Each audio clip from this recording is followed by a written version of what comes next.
va? Iran, le régime va-t-il chuter? Peut-il chuter?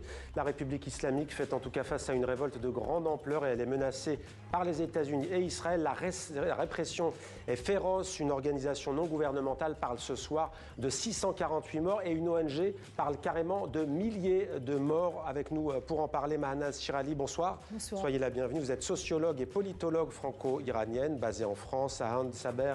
Bonsoir et bienvenue à vous également, avocat franco-iranien au barreau de Paris, porte-parole du collectif des avocats franco-iraniens Vakilan, qui veut dire avocat. On commence avec vous, Mahnaz Shirali. Pourquoi les Iraniennes et les Iraniens se soulèvent-elles à nouveau en 2025-2026? Le contraire m'aurait étonné.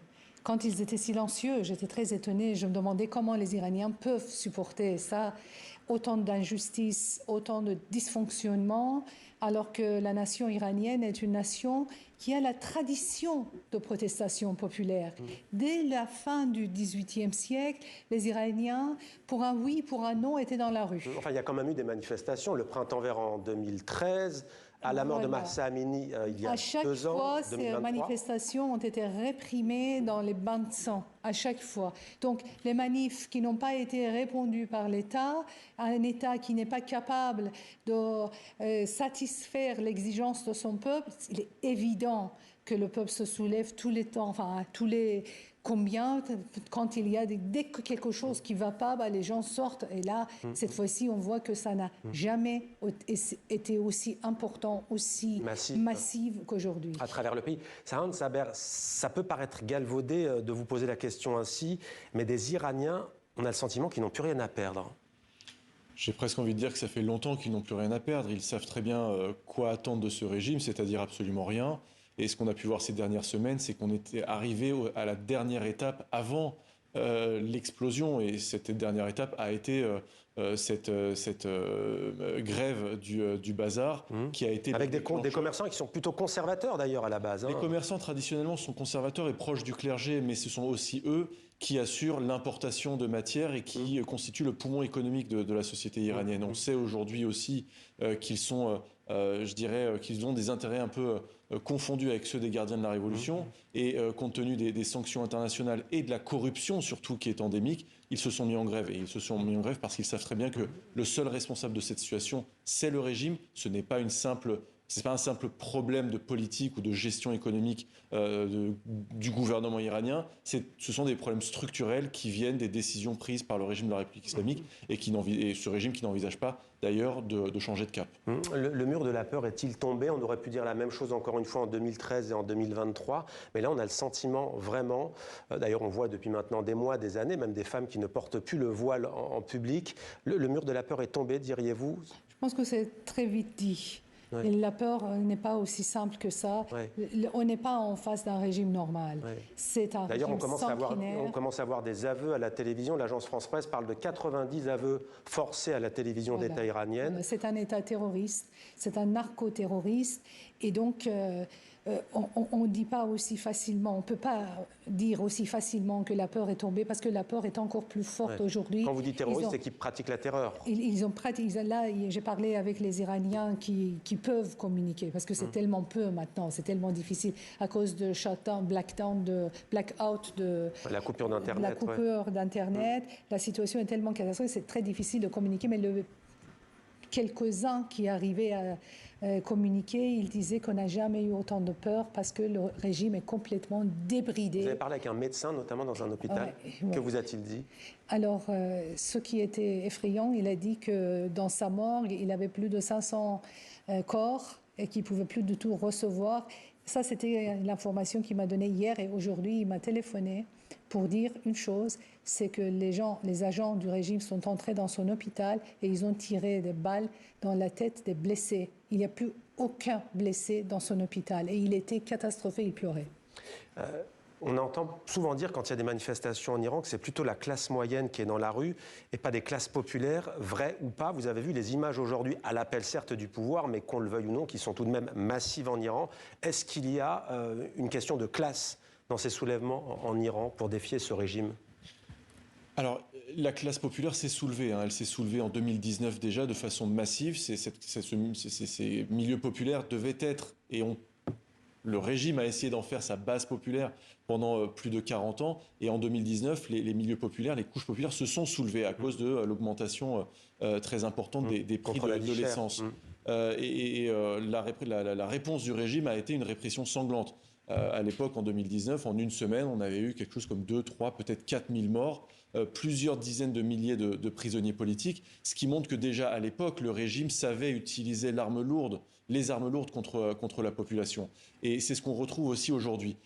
Est-ce qu'il y a des personnes qui soutiennent le régime aujourd'hui? Il y a forcément des gens qui en soutiennent. À combien est-ce qu'on peut évaluer?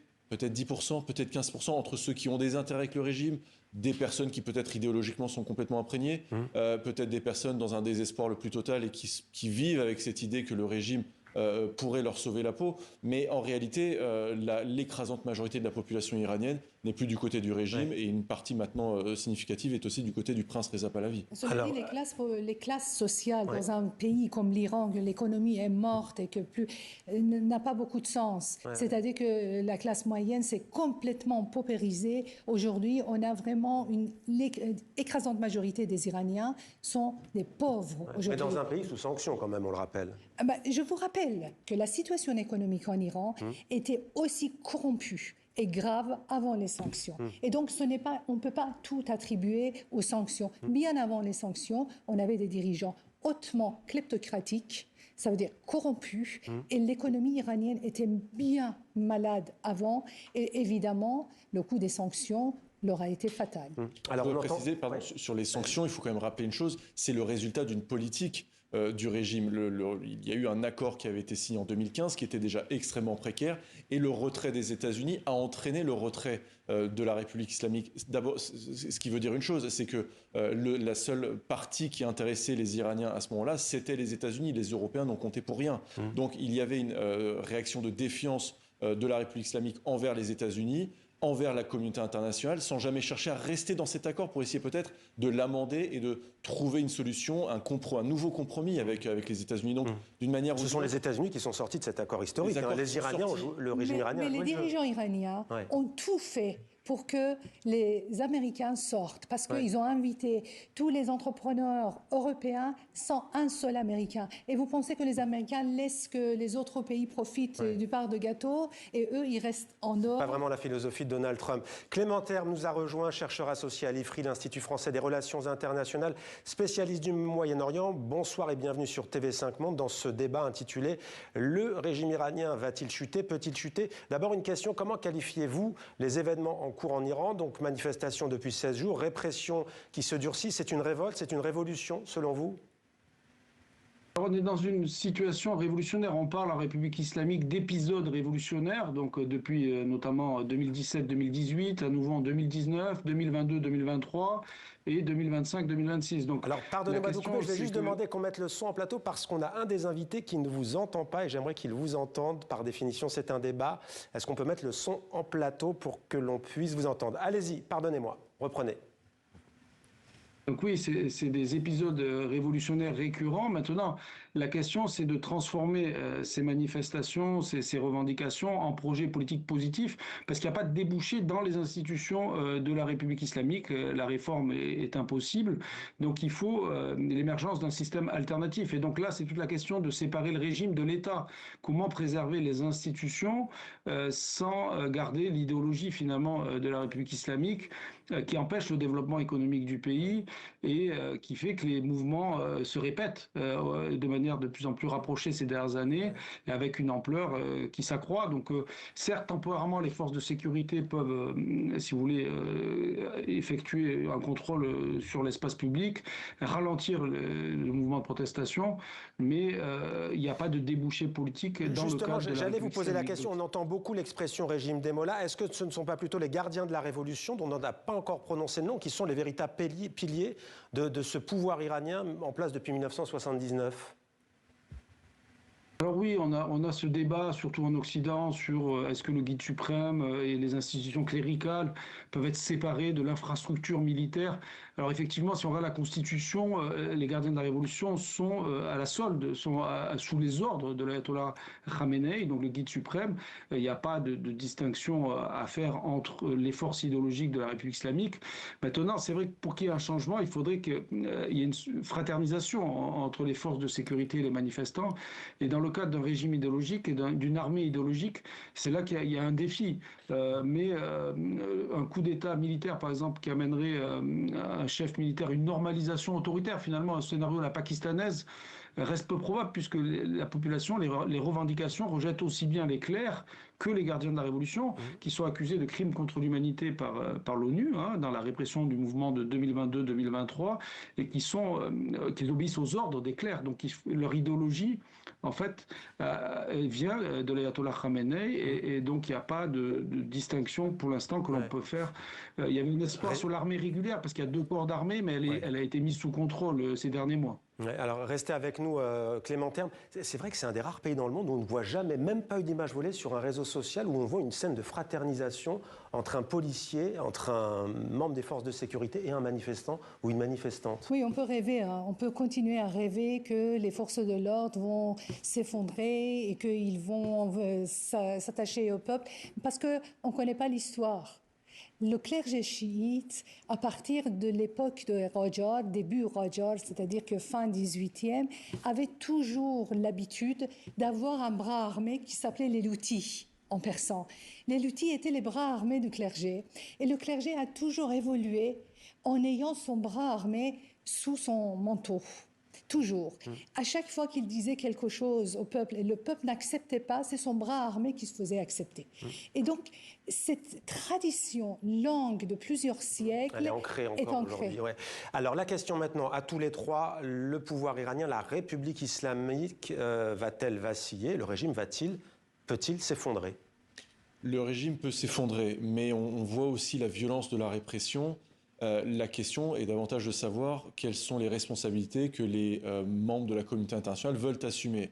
Aujourd'hui, Donald Trump a une position très tranchée et on sait qu'il y a une hypothèse d'intervention américaine. L'Union européenne, aujourd'hui, ne fait rien. Il y a eu quelques déclarations. Emmanuel Macron, tout à l'heure, a indiqué qu'il condamnait la répression, sauf que on ne peut pas seulement condamner la répression et la violence, on parle de crimes contre l'humanité. Donc vous êtes pour une intervention militaire des États-Unis pour renverser ce pouvoir? On aimerait vous dire que dans l'idéal, non. Mais aujourd'hui, s'il n'y a pas une alternative qui est proposée, notamment au niveau de l'Union européenne, s'il n'y a pas une politique de fermeté diplomatique extrêmement forte, avec des sanctions extrêmement fortes contre le régime qui serait capable de conduire à une défection des forces de sécurité, malheureusement, on s'oriente vers cette hypothèse. Écoutez, les Iraniens sont en train de mourir les uns après les autres. Et dans cette situation, on n'a pas besoin de condamnation. On a besoin des actions fermes de la part de la communauté internationale.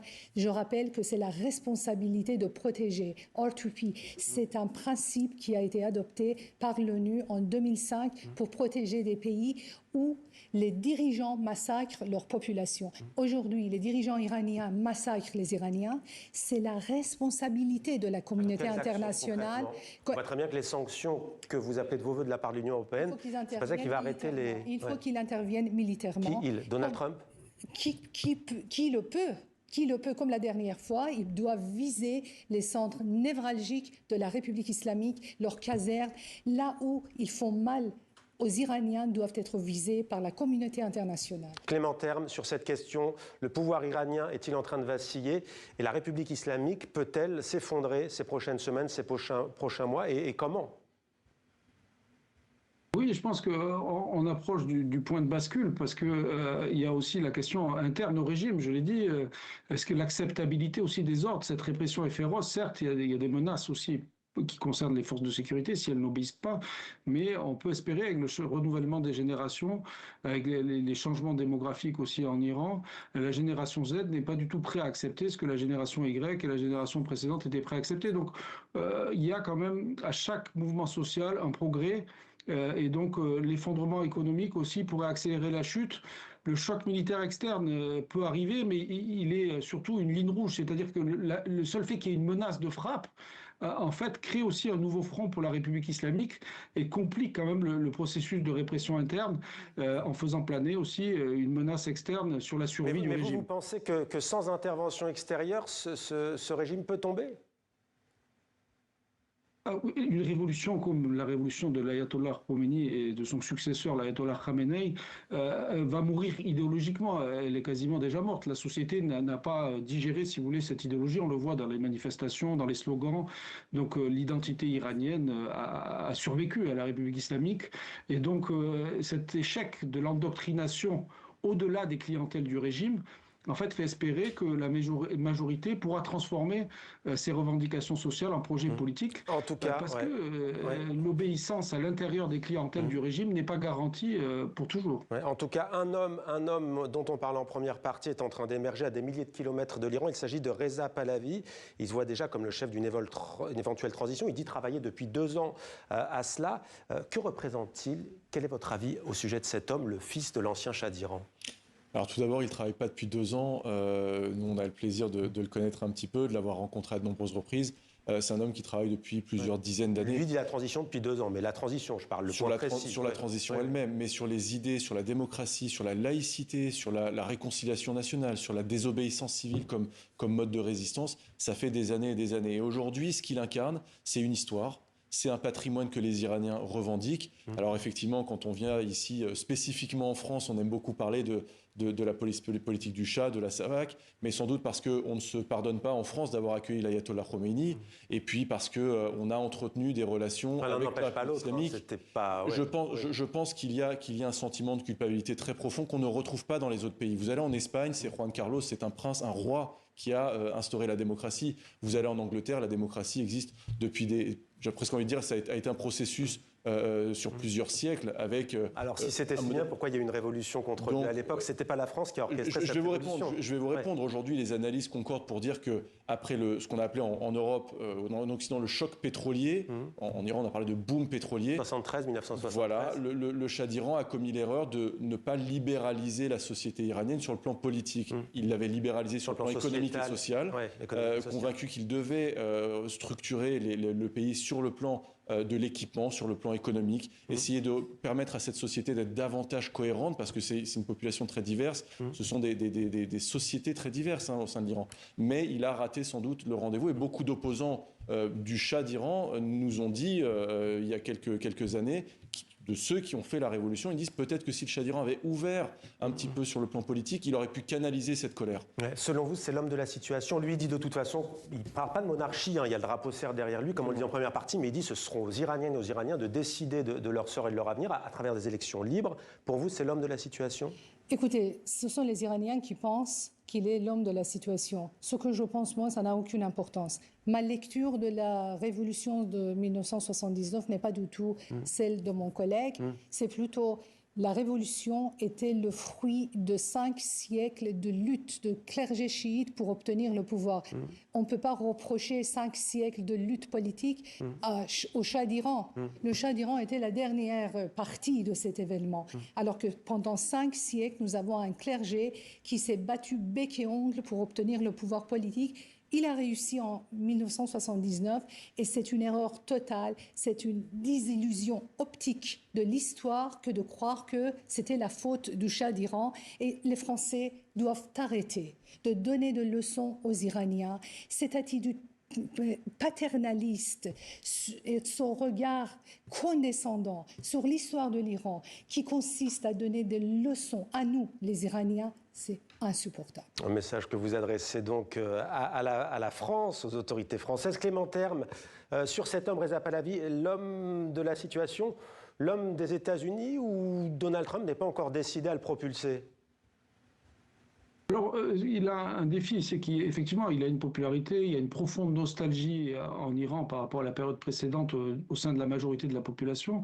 Il faut qu'il transforme cette nostalgie en projet politique. Donc, c'est ça son principal défi. Mais il a 3 forces La première, c'est que son héritage, en tout cas familial et surtout celui de son grand-père, représente la sécularisation. Il y avait aussi la question économique, le développement économique qui a été évoqué par mon collègue. Et le troisième élément, c'est la politique étrangère. Il y avait une politique étrangère consensuelle. L'Iran était une grande puissance, une puissance régionale respectée. Donc c'est vrai que ce sont les aspects positifs. Après, il y a une mémoire conflictuelle. On peut parler des mouvements de gauche iraniens, par exemple, qui ont fait la révolution contre son père. Donc c'est vrai que pour faire consensus, ce sera sa capacité à inclure aussi les différents mouvements de l'opposition qui pourra le propulser, le moment donné, si le régime s'effondre, au premier plan. Alors, le président américain Donald Trump a déclaré qu'il étudiait des options, je cite, très fortes avec l'armée américaine et qu'une rencontre avec les autorités iraniennes était en cours de préparation. Il y a quand même cette porte ouverte au dialogue, même s'il y a les mots très durs de l'ayatollah Khamenei contre Donald Trump. Qu'espérez-vous aujourd'hui des États-Unis ou d'ailleurs d'Israël, puisque Benjamin Netanyahou dit qu'une fois que ce pouvoir tomberait, eh bien Israël ferait des affaires avec ce pays. Il loue le peuple perse. Concernant Donald Trump, je pense qu'il n'est pas naïf. D'une manière générale, la République islamique, à chaque fois qu'elle s'est trouvée dans une situation de difficulté, elle a proposé l'ouverture de négociations, de discussions, a toujours fait naître l'espoir qu'elle pourrait arriver à un accord, notamment sur le nucléaire. C'est le mot qu'ils ont toujours. Et en réalité, ça montre que le programme nucléaire a toujours été un moyen de tenir un peu la communauté internationale et de préserver la stabilité du régime. Mais en réalité, je pense que Donald Trump, à ce stade, n'est plus naïf et que les plans américains sont déjà bien préparés. Et qui sont déjà bien préparés. Si ce pouvoir tombe, est-ce qu'il n'y a pas... Alors, vous l'avez dit, il y a une répression féroce. À l'instant, Londres, le Royaume-Uni qui condamne l'horrible répression en Iran et qui appelle à cesser immédiatement les violences. Mais je me pose tout de même la question, je vais essayer de la poser le moins... surprenant, si je puis dire, possible. Avec un pays morcelé, est-ce que le plus grand défi d'éventuels successeurs, ce ne sera pas de favoriser l'harmonie? Il y a 10%, 16% d'Azéris, 10% de Kurdes, des minorités arabes, 2% Baloutches et les Perses, 53%. Ce sera le défi si ça tombe, même si j'entends bien, vous l'avez bien dit, on n'en est pas là. Vous savez, ce n'est pas par hasard si l'Iran est un pays avec 4000 ans d'histoire. Ce n'est pas par hasard. Ce n'est pas un nouveau pays, ce n'est pas un pays fictif, c'est un vrai pays avec une vraie nation. Et si les Iraniens ont su garder leur hégémonie pendant 4000 ans, ça veut dire qu'ils ont un instinct de survie. Un instinct de survie que je vois en tant que sociologue. Cet instinct est à l'œuvre aujourd'hui. La société iranienne aujourd'hui est une société pluraliste. Vous trouvez toutes les tendances, mais cet instinct de survie ancestral a pris dessus et ça les a réunis autour de la figure du prince Reza Pahlavi. Ça montre que les Iraniens, malgré leur discorde, malgré leur Massa Amani était kurde et tout le pays s'est effectivement soulevé pour la défendre. Dès que le moment de crise arrive, ces Iraniens de toutes les couleurs, de toutes les ethnies, ils se solidarisent. Et c'est ça qui fait que l'Iran a perduré 4000 ans et ça va encore perdurer de milliers d'années. Ce sera le mot de la fin, hélas, parce que le temps, ce débat touche à sa fin. Mahnaz Shirali, merci beaucoup pour votre témoignage, Sahand Saber, et votre analyse surtout, et votre témoignage, on va dire, Sahand Saber. Merci Clément Terme de nous avoir rejoints pour ce débat. Merci à tous les trois d'avoir discuté ce soir avec nous sur TV5 Monde.